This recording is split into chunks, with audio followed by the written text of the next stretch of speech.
Well, good afternoon, everybody. I know I usually do not do video blogs. I usually do, written blogs, articles, but this time I felt the need to be a little bit more vocal regarding what happened in the past week, and that is the trade of Tim Tebow from the Denver Broncos to the New York Jets. Now, why do I feel the need to voice my opinion on this? Because there are a couple of areas this kind of ventures off into, and I just wanted to, sum up my opinion and feelings out there in a little bit of each area.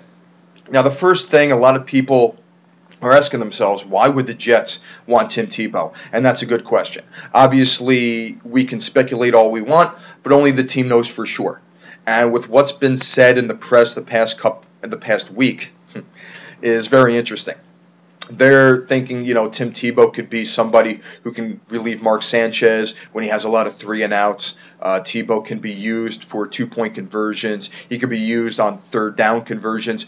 Wildcat, they're looking for him to be like a trick quarterback. And it's interesting because they got rid of Brian Schottenheimer, and he was the person who was in favor of the Wildcat, and they bring somebody in that is pretty much a big proponent of the Wildcat because he's a Wildcat quarterback.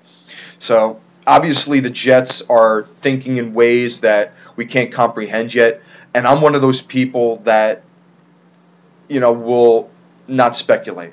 I'll wait. I'll wait until training camp. I'll wait until preseason, the season, because I'd rather see a player on the field than how it looks on paper right now. And a lot of fans, a lot of people in the media are speculating just because the Jets have Tim Tebow that they will be able to go further. They're going to do a lot more. But obviously, with Jets, and history shows us, that did not happen with Brett Favre. The Jets picked up Brett Favre for 1 year. Yes, he's a great quarterback. He's a Hall of Famer, Super Bowl champion, MVP, Pro Bowler, you name it, many records. But when he came to the Jets, obviously in the beginning of the season they started 8-3, but they finished 9-7. So it did not go the way everybody had wanted. So Tim Tebow, I'm not saying anything now. He was, he brought the Denver Broncos to the playoffs with what he did in Florida. Hey, I can't take anything away from the kid. I'm not going to. But he hasn't proven himself on the Jets yet. He has yet to play. He has yet to even train with everybody on the team. And until he does that, then I will voice my opinion. A lot of fans are out there, they are excited to death about Tim Tebow. But, yeah, it's a great player, but it's just good on paper at the moment. Everybody remembers what happened with the Philadelphia Eagles last season. They picked up a lot of free agents, made some trades. Team looked great on paper. People were picking them for the Super Bowl. And what happens? They didn't even make it to the playoffs. So, hey, look, fans and everybody can speculate all you want.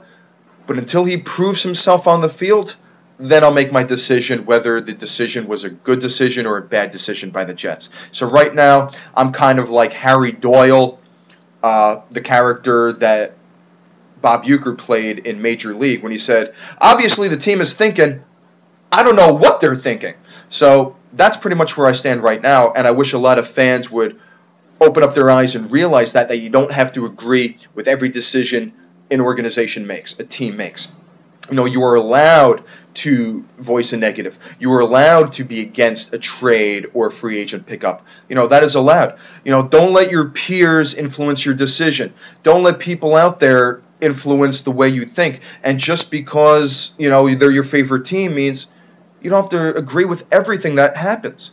I went back and forth on Twitter with a couple of people who were just praising this trade left and right. I'm like, but he hasn't proven himself. He hasn't done anything yet. So why are you backing that up? And then they backed up and says, well, if it turns out to be bad, I'll change my opinion. No, don't change your opinion.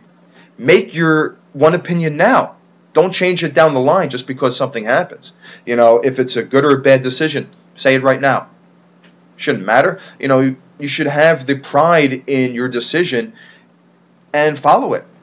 Hey, and I know a lot of Jets fans have been, clamoring and wanting, something to happen after this past season to help bring the team back up. So this could be a good thing, but let's wait and see. On the other side of the coin, the Jets probably made a decision also on a business end. All the jerseys that could be sold with Tim Tebow, all the T-shirts, all the season tickets and the PSLs as well.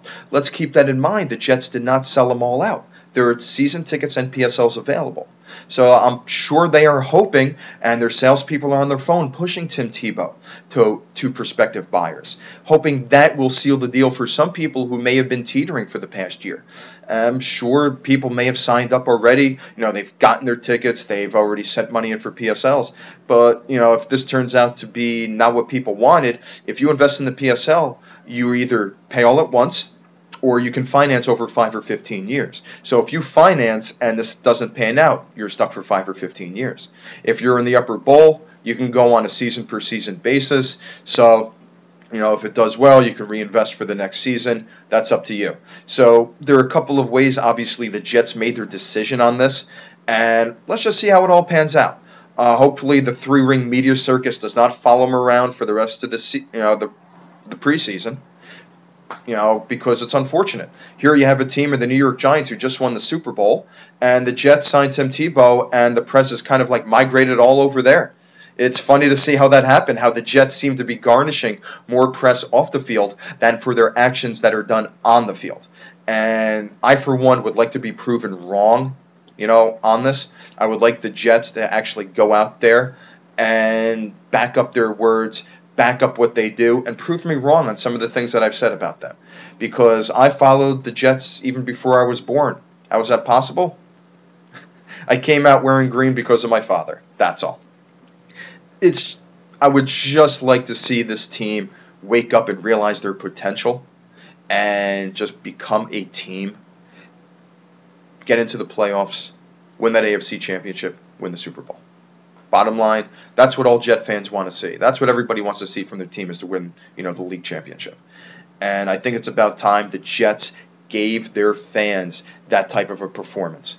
It's about time you gave your fans, that championship. For years, we've followed the team in the 1-15, the 2-14 seasons, bought the merchandise, bought the tickets. Other people have bought PSLs.